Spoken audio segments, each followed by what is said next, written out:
Hello नमस्कार, जय हिंद। आप सभी का हमारे चैनल पर स्वागत है। दोस्तों, हम बात करने वाले हैं 12th की बायोलॉजी। और 12th की बायोलॉजी जो एनसीईआरटी चलती है वो हम पढ़ेंगे। और आज से एक नई जर्नी की शुरुआत करने जा रहे हैं जिसमें हम पूरी एनसीईआरटी पढ़ेंगे क्लास 12th की जो बायोलॉजी है। और जितने भी बोर्ड में चलती है एनसीईआरटी वो सभी बोर्ड के लिए ये बहुत ही इम्पॉर्टेंट है। और इसके साथ साथ जो है एनसीईआरटी आपके कॉम्पिटिटिव एग्ज़ाम्स के लिए भी बहुत इम्पॉर्टेंट है। तो हम क्या करेंगे कि दोनों को साथ में लेकर चलेंगे, यानी कि आपका बोर्ड एग्ज़ाम भी अच्छे से हो और आपका जो अगर आप नीट वगैरह देना चाहते हैं, एग्ज़ाम देना चाहते हैं मेडिकल का, तो वो भी आपके इस माध्यम से अच्छे से हो जाए। तो आज जो शुरुआत करने वाले हैं वो हमारा टारगेट ज़्यादातर तो है हमारा बोर्ड एग्ज़ाम, लेकिन आपको कहीं से भी ऐसा नहीं लगेगा कि जिसमें से नीट एग्ज़ाम्स या कॉम्पिटिटिव एग्ज़ाम्स में कोई कमी आपको दिखे। तो आप हमारे साथ जो है जुड़े रहिए और हम आज से शुरुआत करेंगे। और हम क्या करेंगे पूरा प्लान समझ लेते हैं आज। फिर जो है कल से जो है हम एक रेगुलर क्लास लेंगे जिसमें से आपको बोर्ड एग्ज़ाम्स से पहले जो है आपकी क्लास 12th की जो बायोलॉजी है, क्लास 12th की जो बायोलॉजी एनसीईआरटी है, ये पूरी जो है कंप्लीट हो जाए।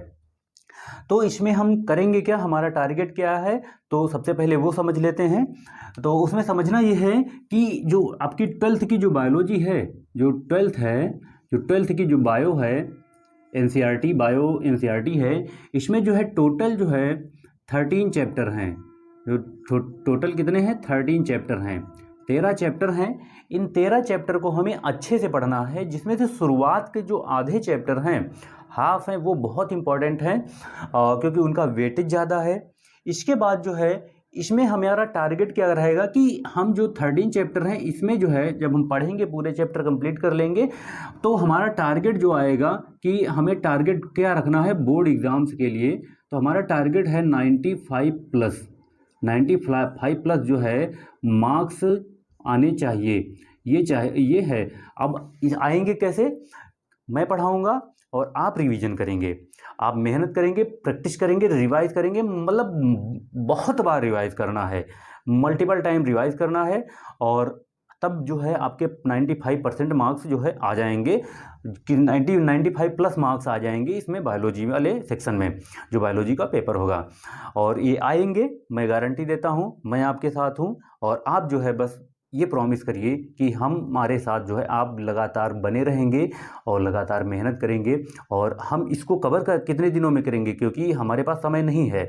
हमारे पास सिर्फ जो है बोर्ड एग्ज़ाम जो है फरवरी में होने वाला है। तो फरवरी में जब होगा तो हमारे पास 3 महीने का टाइम है।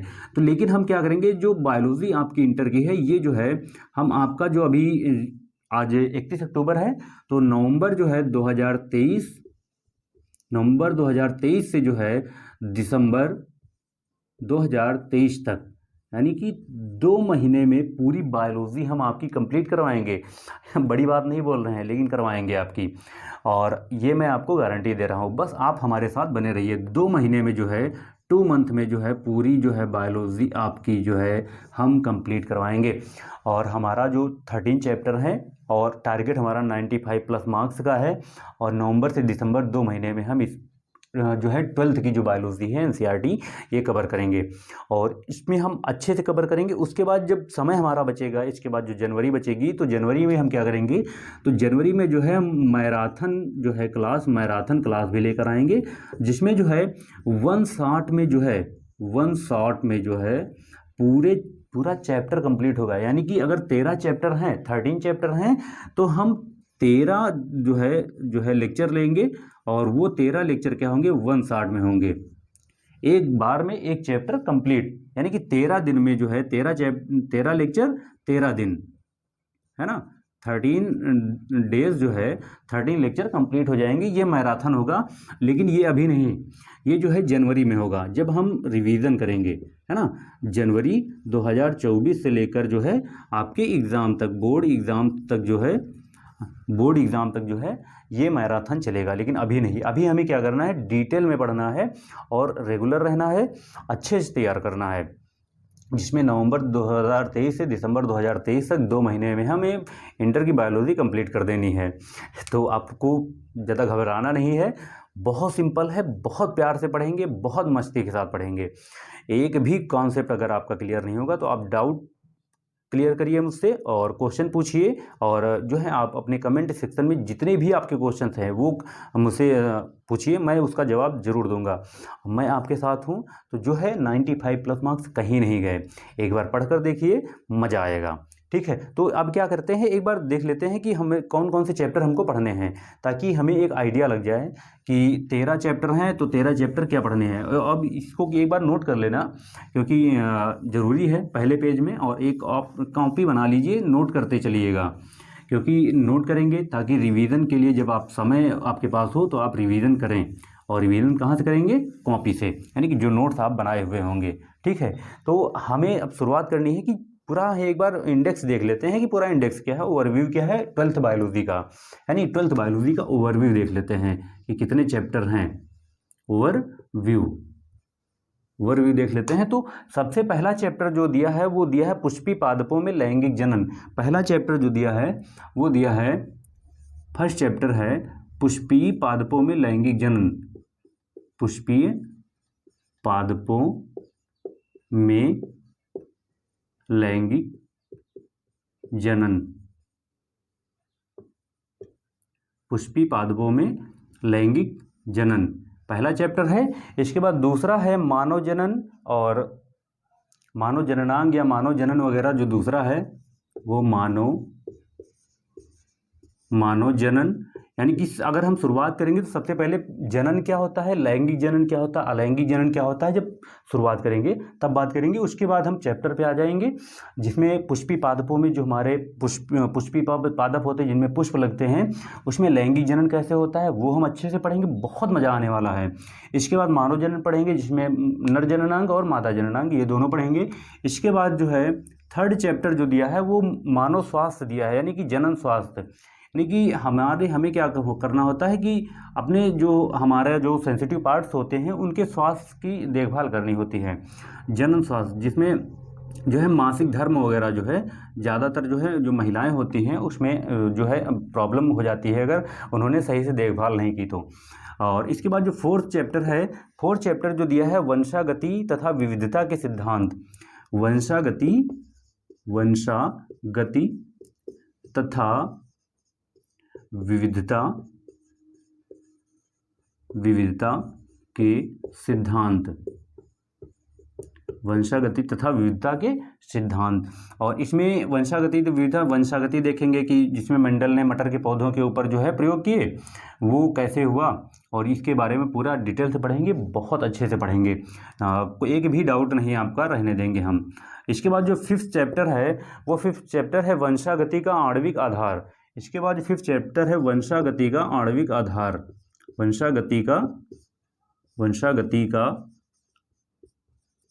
आणविक आधार। और इसमें हम क्या पढ़ेंगे, इसमें हमें पढ़ना है डीएनए क्या है, आरएनए क्या है, आरएनए कितने प्रकार के होते हैं, रेप्लिकेशन क्या है यानी प्रतिकृति क्या है, अनुवादन क्या है, अनुलेखन क्या है, और प्रोटीन का संश्लेषण कैसे होता है, लेक ओपेरान वगैरह पूरा जो है इसमें हम पढ़ेंगे कि कैसे जो है सूचनाओं का पेरेंट्स से यानी कि जो हमारे जनक होते हैं जनक से संतति में कैसे लक्षण जाते हैं, इसके बारे में इस चैप्टर में पढ़ेंगे, और अच्छे से पढ़ेंगे, डिटेल से पढ़ेंगे, बहुत अच्छे से समझ में आने वाला है। इसके बाद जो है छठा चैप्टर है, 6 नंबर चैप्टर जो है वो है विकास यानी डेवलपमेंट। अब विकास में क्या है कि पृथ्वी पर जो मानव की शुरुआत हुई, जब से आदिमानव आया तो उसकी शुरुआत कैसे हुई, पृथ्वी पर जीवन की शुरुआत कैसे हुई, ये हम पढ़ेंगे, और उस पर कुछ सिद्धांत भी दिए गए हैं, वो सिद्धांत कौन कौन से हैं ये भी हम देखेंगे, है ना। तो विकास क्या है, डेवलपमेंट क्या है कि जब एक कोश की जीव बने, एक कोश की जीव समुद्र में यानी कि समुद्र में जीवन की शुरुआत हुई, एक कोश की जीव बने, उसके बाद जो है धीरे धीरे समुद्र से बाहर निकलकर पृथ्वी पर आए, मिट्टी पर आए, मिट्टी पर आने के बाद जो है धीरे धीरे जो है डेवलपमेंट होता गया, म्यूटेशन हुआ, उत्परिवर्तन हुआ, और उद्विकास होते होते आज जो है प्रेजेंट टाइम जो होमो सैपियंस बना है वो बहुत ही लंबे समय से जो है उसमें परिवर्तन होता आया है, विकास होता आया है। तो ये विकास कैसे हुआ ये पूरी हम अच्छे से कहानी पढ़ेंगे, कहानी की तरह हम आपको सिखाएंगे और मौज मस्ती करते हुए सिखाएंगे, जब हम हैं तो क्या गम है ना। इसके बाद जो है विकास हो गया चैप्टर, डेवलपमेंट है। इसके बाद जो 7 नंबर चैप्टर है वो 7 नंबर चैप्टर जो है मानव स्वास्थ्य तथा रोग, यानी कि 7 नंबर चैप्टर में मानव स्वास्थ्य तथा रोग, मानव स्वास्थ्य तथा रोग, मानव स्वास्थ्य तथा रोग। इसमें क्या पढ़ेंगे कि जो मानव में होने वाले बहुत सारे रोग होते हैं, यानी कि शरीर को स्वास्थ्य को, हेल्थ को क्या करते हैं, इफेक्ट करते हैं। जैसे डेंगू हो गया, मलेरिया हो गया, टाइफाइड हो गया, एड्स वगैरह हो गए। ये बहुत सारे ऐसे जो है रोग होते हैं, ये हमारे जो मानव स्वास्थ्य को प्रभावित करते हैं। तो पढ़ेंगे कि ये कैसे होते हैं, क्या क्यों होते हैं, उनका वाहक कौन है, और रोग बहुत सारे जो हैं उनमें उनका निदान क्या है, उपचार क्या है, ये हम इस चैप्टर में अच्छे से पढ़ेंगे। इसके बाद जो चैप्टर नंबर 8 है वो चैप्टर है मानव कल्याण में सूक्ष्म जीव, यानी माइक्रोबिट्स वगैरह। 8 नंबर है मानव कल्याण में सूक्ष्म जीव, मानव कल्याण में सूक्ष्म जीव, मानव कल्याण में सूक्ष्म जीव। मानव कल्याण में सूक्ष्म जीव मतलब बहुत सारे ऐसे जो है माइक्रो ऑर्गेनिज्म होते हैं जिनको क्या करते हैं हम लोग अपने जो है मानव के हेल्थ के लिए या मेडिसिन बनाते हैं, या बहुत सारे ऐसे जीव हैं जिनको हम अलग अलग प्रकार से जो है लैब में, प्रयोगशाला में उनके ऊपर एक्सपेरिमेंट करते हैं। तो ये मानव कल्याण में कैसे इम्पॉर्टेंट है, मानव कल्याण में कि मानव का कैसे कल्याण होता है, सूक्ष्म जीव किस प्रकार सहयोगी हैं, उपयोगी हैं, ये हम पढ़ेंगे इसमें। और इसके बाद जो चैप्टर नंबर 9 है वो चैप्टर नंबर 9 है कि जैव प्रौद्योगिकी सिद्धांत व प्रक्रम। 9 नंबर चैप्टर है कि जैव प्रौद्योगिकी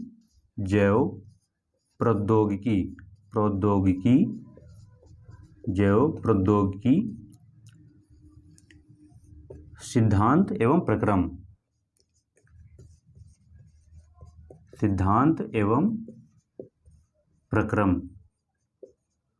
जैव प्रौद्योगिकी सिद्धांत एवं प्रक्रम।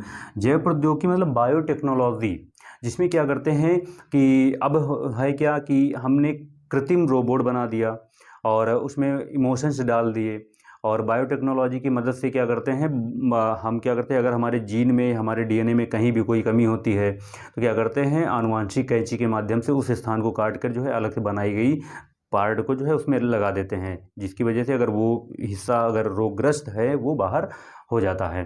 तो बायोटेक्नोलॉजी क्या है और इसका सिद्धांत क्या है और प्रक्रम क्या है, पूरा प्रोसेस क्या है कि कब से शुरुआत हुई, एक कोश की जीव से शुरुआत हुई, आज जो है मानव इतना आगे डेवलप कर गया है साइंस के क्षेत्र में और हर क्षेत्र में इतना डेवलप कर गया है, जिसकी वजह से जो है क्या है, आज जो है बहुत ही बायोटेक्नोलॉजी आगे निकल गई है और मानव कल्याण में ये भी एक योगदान दे रही है। तो इसको हम डिटेल में पढ़ेंगे। इसके बाद जो है नेक्स्ट चैप्टर है जीव और समष्टियाँ, 9 नंबर हो गया। इसके बाद 10 नंबर है जैव प्रौद्योगिकी एवं उसके उपयोग, जैव प्रौद्योगिकी एवं उसके उपयोग, इधर लिखते हैं 10 नंबर है जैव प्रौद्योगिकी, ये हम पहले ही बात कर चुके हैं, देखो है ना, जैव प्रौद्योगिकी और एवं उसके उपयोग, है ना, जैव प्रौद्योगिकी एवं उपयोग, उसके उपयोग, ये चैप्टर के नाम हैं, उसके उपयोग, जैव प्रौद्योगिकी एवं उसके उपयोग। इसके बाद जो है 11 नंबर जो चैप्टर है वो 11 नंबर चैप्टर दिया जीव और समष्टियाँ, यानी कि बहुत सारे जीव हैं, उनके वो जीव अलग अलग प्रकार के समुदाय में रहते हैं, अलग अलग अपने समुदाय में रहते हैं, तो वो हम पूरा पढ़ेंगे, जीव और समष्टियाँ, जीव और समष्टियाँ,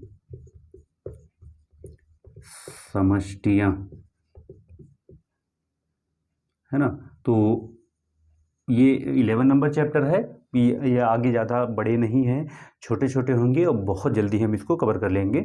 शुरुआत में हमें समय लगेगा क्योंकि शुरुआत के चैप्टर इंपॉर्टेंट हैं और बड़े भी हैं, ठीक है। इसके बाद जो है जो 12 नंबर चैप्टर है वो पारितंत्र है। पारितंत्र मतलब क्या है कि हमारे चारों ओर जो पूरा इन्वायरमेंट बना हुआ है ये एक प्रकार का पारितंत्र है। पारितंत्र क्या है, समुद्र के किनारे देखेंगे या तालाब के किनारे देखेंगे, झील के किनारे देखेंगे, नदियों के किनारे देखेंगे तो वहाँ आपको ऐसे बहुत सारे पारितंत्र जो है मिल जाएंगे। एक प्रकार का इन्वायरमेंट है जो हमारे लिए उपयोगी है, मानव के लिए उपयोगी है, लेकिन अब क्या है कि वो पारितंत्र क्या है, नष्ट हो रहा है। प्रदूषण के कारण है, मानव का हस्तक्षेप ज़्यादा हो रहा है ना, जीव जंतुओं का शिकार बहुत हो रहा है। इसकी वजह से जो है पारितंत्र खतरे में है हमारा। तो पारितंत्र अच्छे से पढ़ेंगे कि पारितंत्र क्या है, इसके बारे में अच्छे से पढ़ेंगे, ठीक है। इसके बाद जो है लास्ट चैप्टर जो है, वो लास्ट चैप्टर जो जैव विविधता एवं संरक्षण 13 है। जैव विविधता, जैव विविधता, विविधता, जैव विविधता एवं संरक्षण, संरक्षण है ना। हमारी बायोडाइवर्सिटी, बायोडाइवर्सिटी मतलब क्या है कि आप देखे होंगे कि बहुत सारे जीव जो है एक प्रकार के जो है पारितंत्र में रहते हैं, समुदाय में रहते हैं। और आप जैसे जैसे हिमालय पर्वत से या ऊंचाई से नीचे की ओर जाएंगे या नीचे से ऊपर की ओर जाएंगे, है ना। जैसे कि अगर हम कन्याकुमारी से शुरुआत करें चलते हुए, तो हमारे जो दक्षिण भारत है, वहाँ का जो इन्वायरमेंट है, जो बायोडाइवर्सिटी है, वो बहुत ही समृद्ध है। जितना भी हमारा जो है पश्चिमी तट है, भारत का जो पश्चिमी तट वाला हिस्सा है, जिसमें केरल आता है, गोवा है, कर्नाटक है, ये तमिलनाडु है नीचे, और वो बहुत सारे क्या हैं, ये बहुत घने जंगल हैं, इसमें बहुत प्रकार की विभिन्नताएं पाई जाती हैं जंगलों में, और बहुत प्रकार के जीव जंतु पाए जाते हैं, यानी कि पूरी बायोडाइवर्सिटी है। लेकिन क्या है कि कुछ समय से जो है मानव की बढ़ती आबादी है या मानव का बढ़ता हस्तक्षेप है, उसकी वजह से हमारी बायोडाइवर्सिटी क्या है कि बायोडाइवर्सिटी हमारी क्या है कि खतरे में पड़ गई है। अब हमें क्या करना है, पहले तो पढ़ना है कि पूरी जैव विविधता क्या होती है, उसके बाद हमें समझना है कि इसका संरक्षण हम कैसे कर सकते हैं, है ना। तो हमें इसको अच्छे से तैयार करना है, अच्छे से पढ़ना है। तो ये पूरा जो हिस्सा है, आज हमने जितना बात की है, ये पूरी जो है 12th की बायोलॉजी है, एनसीईआरटी है, और हम एनसीईआरटी लाइन टू लाइन पढ़ेंगे, अच्छे से पढ़ेंगे और अच्छे से समझेंगे। और फिर वही अंत में जाते हुए, क्योंकि इतना हो गया, इसे हम आपसे ज़्यादा आपका समय नहीं लेंगे, क्योंकि हमें कल से जो है पूरा लेक्चर प्रॉपर देना है आपको। और 2 महीने में, यानी 2 महीने में, 2 महीने कौन से, नवंबर 2023 और प्लस दिसंबर 2023, इन 2 महीने में हम आपकी पूरी जो है 12th की जो बायो है वो आपके हम कंप्लीट करवा देंगे, ये हमारा आपसे वादा है। और आप हमारे साथ लगे रहिए, हमारे साथ जुड़िए, हमारे साथ जो है आपको कुछ नहीं करना, हमारे साथ सिर्फ लगातार बने रहिए इन 2 महीनों में, 3 महीनों में। 3 महीने का समय है जिसमें आपके मम्मी पापा प्राउड फील करेंगे अगर आपका अच्छा रिजल्ट आ गया, और आपको देना भी चाहिए, क्योंकि पेरेंट्स और टीचर के अलावा आपका कोई भी नहीं होता है। निस्वार्थ भाव से ये 3 लोग काम करते हैं, एक मम्मी पापा और टीचर। और इनको कभी भी इग्नोर मत करना, इनसे कभी भी किसी भी प्रकार की ईर्ष्या मत करना। और ये जो कहते हैं आपके भले के लिए कहते हैं, ये निस्वार्थ भाव से आपके साथ जो है जुड़े रहते हैं। तो आप लोग मेहनत करिए, पेरेंट्स आपके लिए बहुत मेहनत कर रहे हैं, और आप भी उनको जो है एक छोटा सा रिवार्ड दे सकते हैं। वैसे देने लायक तो हम लोग कुछ भी नहीं है, माता पिता का कर्ज कौन चुका सकता है, लेकिन एक कोशिश कर सकते हैं, और ये चाहिए भी हमें। अगर उन्होंने हमारे लिए बहुत कुछ किया है, हमें भी करना है। ताकि अब हमें क्या करना है, सिर्फ ये 3 महीने, यानी कि नवंबर दिसंबर जनवरी, ठंडी होगी, मौसम ठंडा है, इसलिए जो है किसी भी प्रकार की लापरवाही मत करना।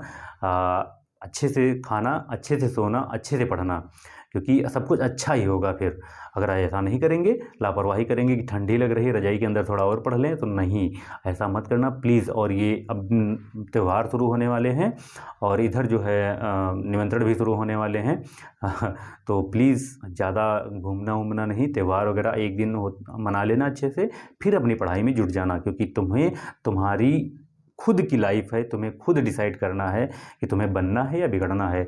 तो हमारा टारगेट जो हमने अभी बताया था ना कि 95 प्लस जो है मार्क्स जो है बायोलॉजी में आने चाहिए, और बस ये आएंगे तब जब आप हमारे साथ जुड़े रहेंगे, लगातार बने रहेंगे, तब हम जो है आपको ये इतने नंबर दे पाएंगे। तो हम आपके साथ मेहनत कर रहे हैं, तो आप भी उम्मीद करते हैं हम आपसे कि आप भी हमारे साथ जो है लगातार जुड़े रहेंगे। और आपके आसपास जितने भी आपके फ्रेंड वगैरह हैं, उनको ये वीडियो शेयर करिए, और हमारे चैनल को ज़्यादा से ज़्यादा सब्सक्राइब करिए और शेयर भी करिए, क्योंकि जितने ज़्यादा लोगों तक पहुँचेगा, हमारे मोटिवेशन और बढ़ेगा, और हम आपके लिए और अच्छी कंटेंट लेकर आएंगे, और आपको बहुत अच्छा लगेगा और आपको मज़ा आने वाला। अगर कोई डाउट है तो आप हमें कमेंट करके पूछिए, हम आपको जो है रिप्लाई ज़रूर देंगे। तो आज के लिए बस इतना ही। मिलते हैं एक नए जोश के साथ, एक नए उत्साह के साथ। जय हिंद, नमस्कार।